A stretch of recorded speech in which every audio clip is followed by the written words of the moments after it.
Here we have the inside of the Benimar Mileo 202. If I firstly come to the main control panel, I can turn the 12 volts on by firstly pushing this button, followed by this one. You'll now see that all of the lights have come on, and these can all be individually turned on and off on their own switches. Next we have water pump on and off. We need the water pump on so we can get water out of the taps, flush the toilet and fill the boiler if it's been drained down. Next we have awning light on and off. And then buttons along the bottom mainly give us information. So this first one here will give us a condition of the leisure battery, and then this one will give us a condition of the vehicle battery. This one here will let us know how much water is in the fresh tank. Whenever the waste tank needs emptying, a red light will begin to flash next to the waste tank symbol just here. When your freshwater tank drops into the last amber point just here, this will begin to flash to let you know you're getting low on water. And if either of the batteries were low, again, you will get flashing indicators. This button here just controls the illumination of the control panel.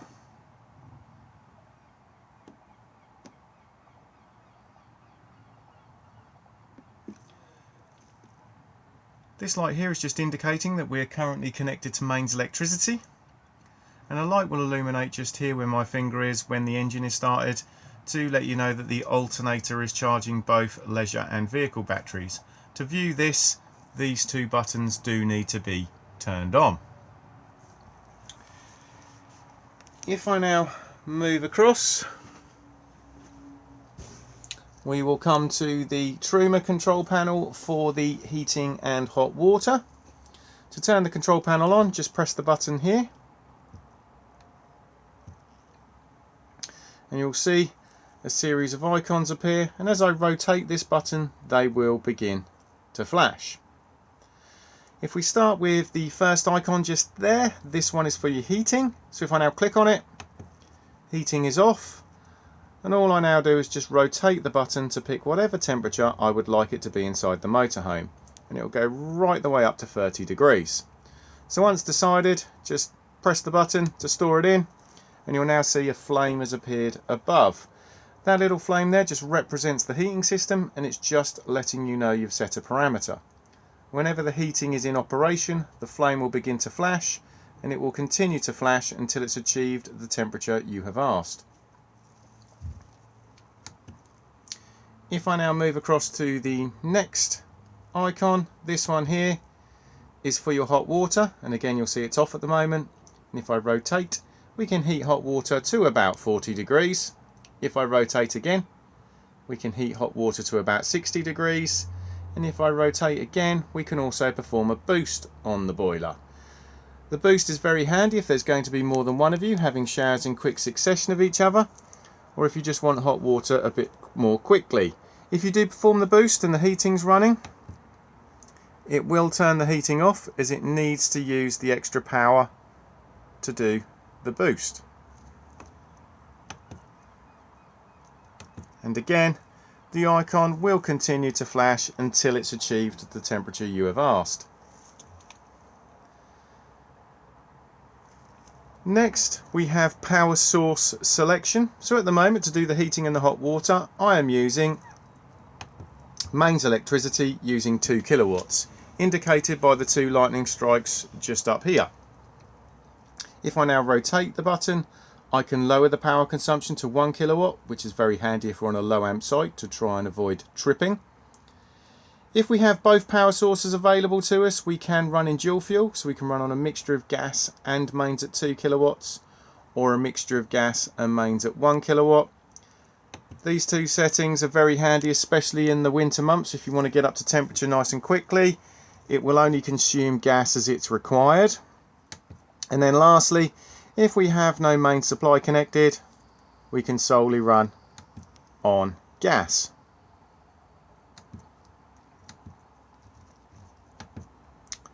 After power source selection, we then have a picture of a fan, and this is the circulation fan for the heating. So you can either run the fan in eco or high. And if I now go back and turn off both hot water and heating, and now return back to it, we can also use it to vent the motorhome as well. It has a fan speed of 1 to 10. Very handy on a warm day if you just want to circulate the air around the motorhome. If we now drop to the lower icons, this first one here is for a basic timer. So if I now click on it, you'll see we have a start time. So all we do is just rotate, pick whatever time you would like the timer to begin, and then when you would like it to finish. And then once you've done this, pop in what you would like to come on. So let's say we want the heating to come on at 18 degrees. We want water at 60. We want to be using a mixture of gas and mains electricity at 2 kilowatts. And we'll leave the fan on eco. Once we've done all this, timer off or on. If I now activate the timer icon will come up there, and now within that time period, as you can now see, those settings would apply. If I now turn the timer back off again, when we go back in, we can then alter it again.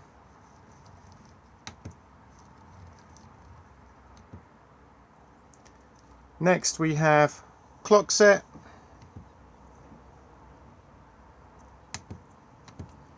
And then lastly, next to the little symbol there that's just letting us know we're hooked up to mains electricity, we have the settings menu. And within that we have index, which is really just for the technicians. It just lets them know what software it's currently running.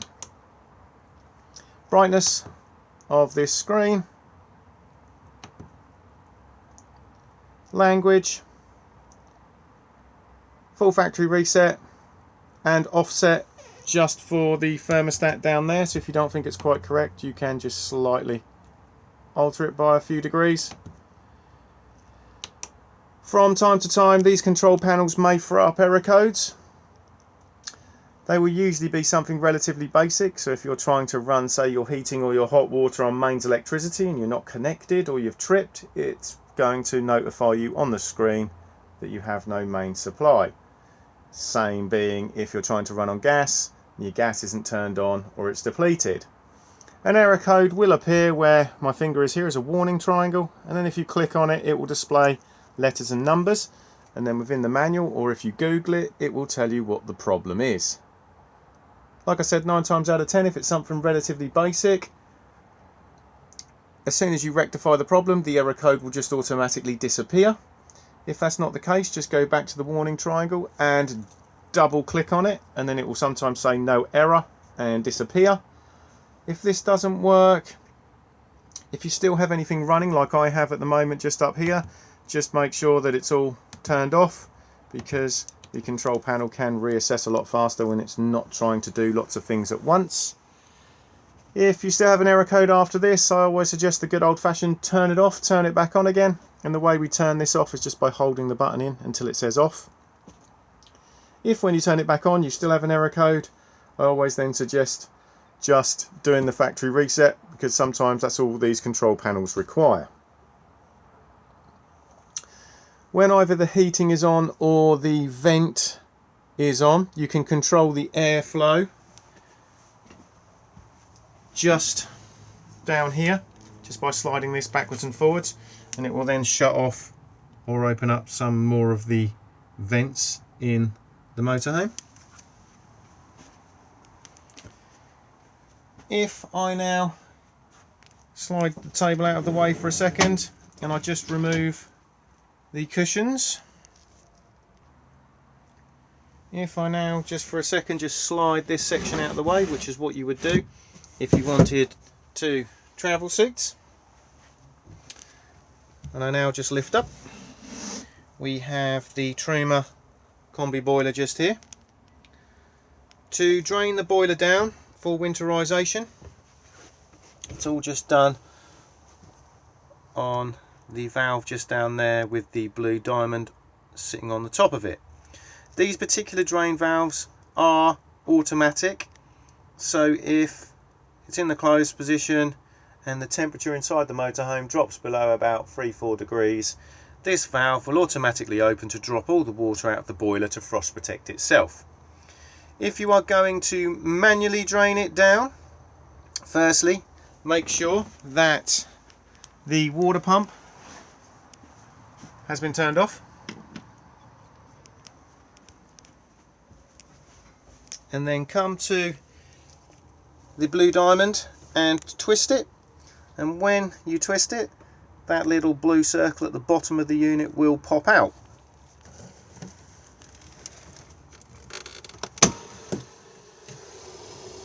As you can now see. So now all the water is draining out of the boiler underneath the van at this point here. If you are fully winterizing the van, I always suggest that you also then go around and open up all of the taps as well, because this will help release any airlocks in the system and help it drain down much more efficiently. When it comes to refilling the system, make sure the taps are closed, fill up the fresh water tank, make sure that the drain valve is back in the closed position. So if I now twist the blue diamond back into the position it was in, like so, and then go to the base of the unit and push the blue button in to reset it. As you can now see, it's pressed back in. Turn the water pump on, and then the system will begin to repressurize. Let the pump run for a few minutes and then begin opening the taps back up again. They'll cough and splutter as they force the air out. Once they're running freely on both hot and cold, reclose, and then the system will fully reprime itself. If the drain valve has auto drained due to frost protection, all that happens is the blue button will just pop out at the bottom. All you need to do to reset it is just push it back in. If it will not stay in, it's just too cold in the motorhome and you'll need to turn your heating on to generate some heat to allow it to reset. The only time we're touching the blue diamond on the top is when we are manually draining the boiler down. Sitting just behind the driver's seat is a switch. This switch is on when it's illuminated, and this controls the heater that is located in the waste water tank.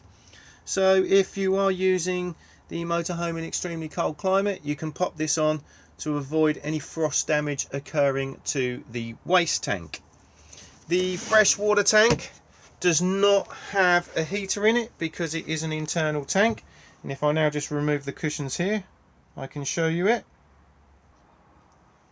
So by now removing the inspection cover, you can see the top of the water tank, and we can gain access to it as well by unscrewing the black cap here to add any cleaning powders to it if required. The water pump is located just here.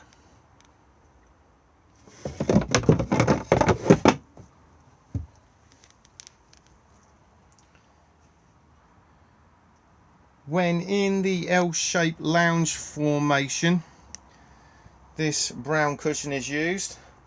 When you are using two travel seats, you need to be using this cushion, which just makes it more comfortable for the person travelling in it, as obviously this is slightly raised to give support underneath the legs. You can see just tucked down here that we have a main socket that will work when connected to mains electricity, and we also have two 12-volt charging points as well.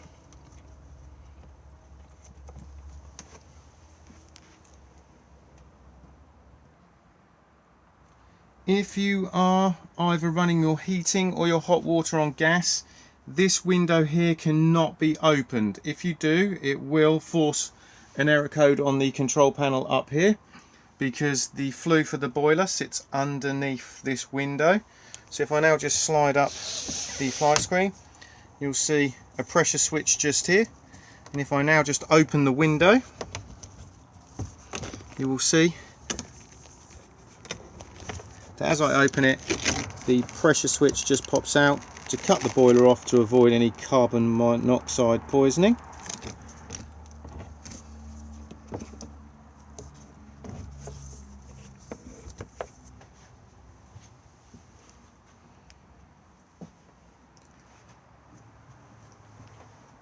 We have the hob just here, so we've got the electric hot plate that again will work when we're connected to mains electricity.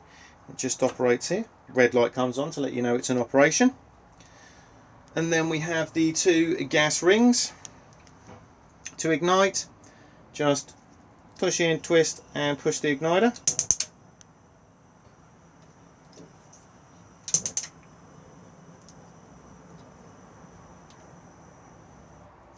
Beneath that we have the oven and the grill.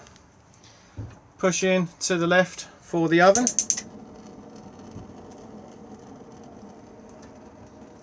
And then push in to the right for the grill.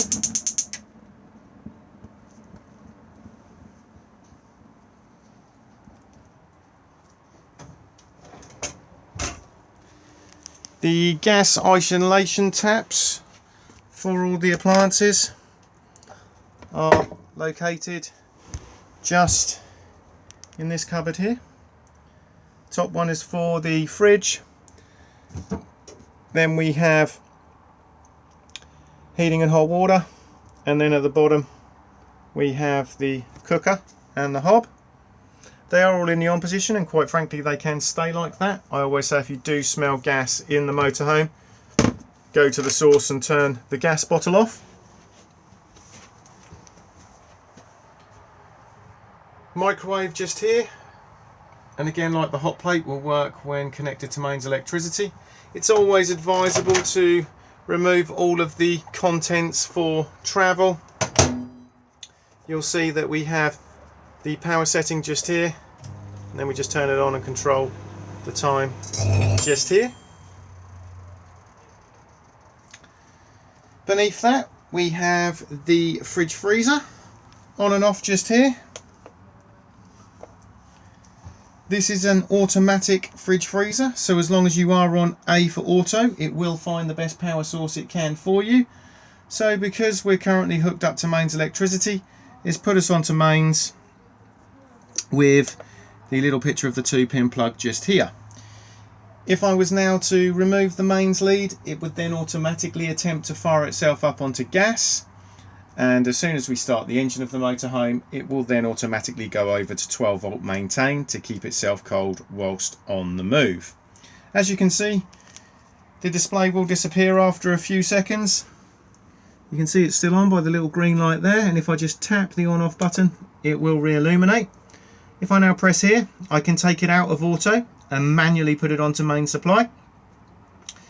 I can manually put it onto 12 volt maintain. We're going to get an error code at the moment because the engine's not running. And I can manually put it onto gas. But the easiest option to have it on is automatic. Temperature control just here. And then the unit's anti-condensation jacket on and off just here. The anti-condensation jacket definitely needs to be on in the warmer months of the year. This will stop a build-up of condensation at the back of the unit, which would then run down and form a puddle beneath it. We then have the freezer compartment at the top, and then the fridge beneath. And because this is a large fridge, it does have a secondary travel catch just at the bottom here.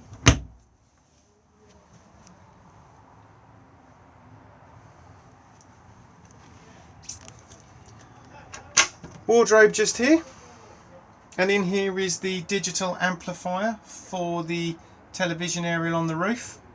You can control the gain by removing the front cover here and then putting a small screwdriver in to twist if required.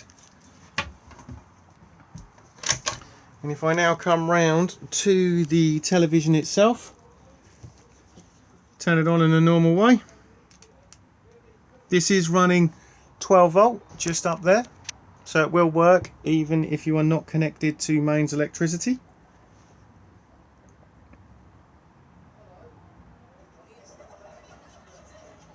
As you change location, you will need to retune the television in. So you have the menu button just there, so if I now press that, it will now take us into its menu system, and then all we do is we just come down to channel, we then arrow across, and then we go to auto search, hit enter, and then hit enter again on digital television, and it will then retune itself in. We then have the television guide just here.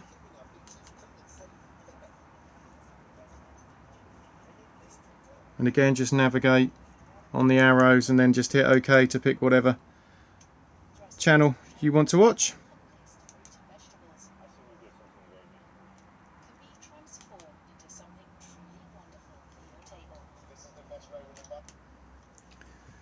If I now just turn the television round, you can see that it can be moved up and down by unscrewing this one here and then squeezing this part in and then sliding it up and down the rail.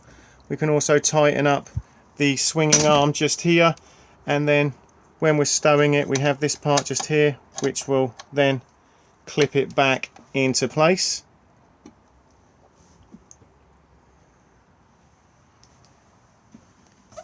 Beneath the wardrobe we just have storage just there. In the bag just there we have the extra parts for the bike rack if the storage box is removed. Washroom just here, so we have the shower cubicle. Do make sure that the shower screen is secure for travel. We then have the basin just here and the toilet. So with the toilet, to open to the cassette, just slide the grey lever across, push the blue button just here,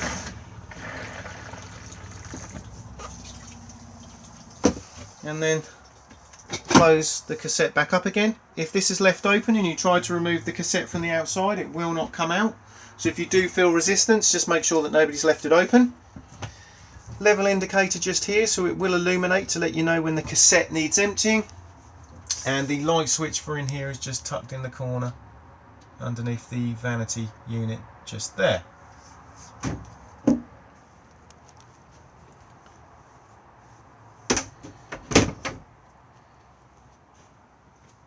The table moves all around like so, and to stop it from doing this, it's just done on the grey lever just there.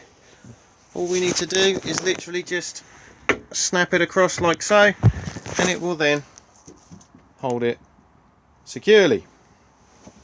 What we can also do is rotate the table, and all we do is we just pull down here and then just rotate.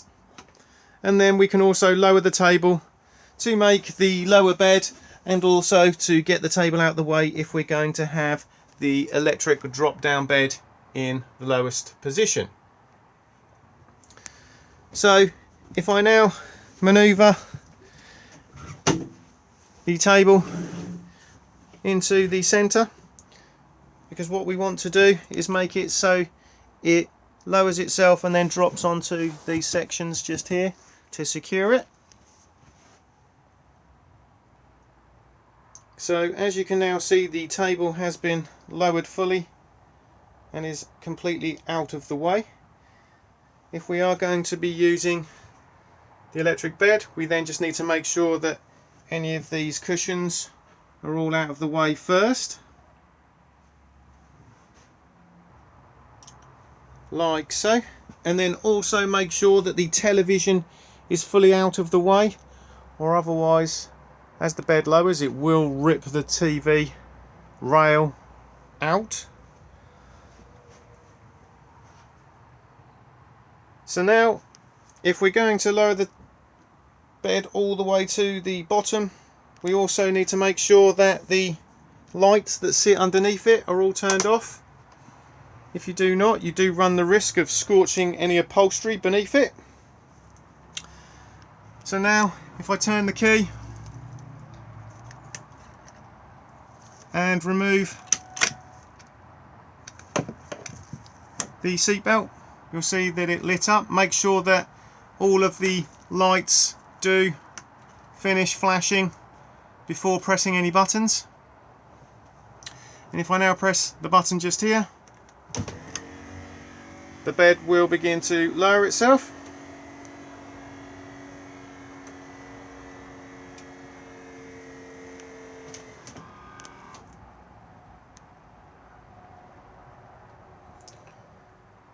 And as you can see, it's fully down.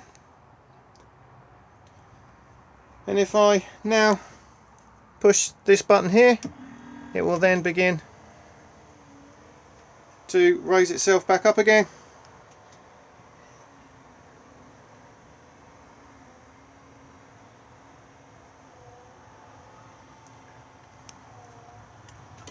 You can have the bed in a higher position as well and attach the ladder onto it. You can also see that we have a light up there, and that is just turned on and off on the end. If I now continue to hold, I can now raise the bed fully back up again, and again now turn it off and plug it back in again to fully secure it. If the bed was to malfunction, it can be manually wound up and down, and the winding tool is just here.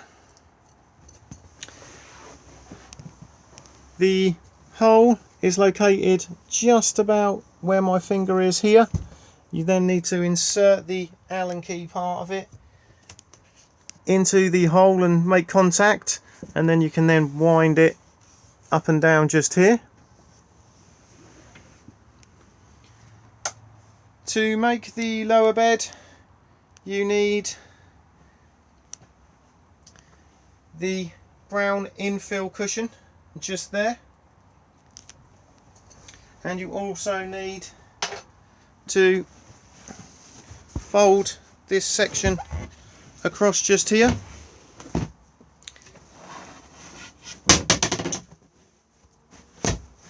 Like so. And then if I then just begin to pop the cushions in the correct place. So firstly, just take the back cushion that would usually sit here and just place it into this position just here. You'll then see that we just have a gap to be filled just here, and we use this backrest cushion just here. And once you've removed it, flip it over and you'll see that you have this gap just here, and the infill just pops into place just there, and then we then just place it into the gap. And as you can now see, we have a large double bed. If you do forget how this bed makes, there is a sticker located in the wardrobe itself.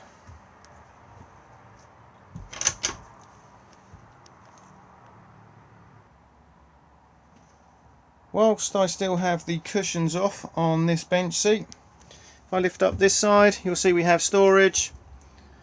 You can also see that we have a safe located just there. And then on this side just here, we have the battery charger just there. So this is what's charging both the leisure battery and the vehicle battery when the motorhome is connected to mains electricity. We then have the 12 volt fuses just there. So if anything is not working on 12 volt, just check to see if a fuse has blown. We then have the mains trip switches just there, so very similar to what you'd find in your house. So you have the individual MCBs just here, the main RCD and test button just there. So if anything is not working on main supply, just check to see if you've blown a fuse. And then we have the solar panel regulator just there. We don't need to do anything with this. It will just smart charge both leisure and vehicle battery as it's required.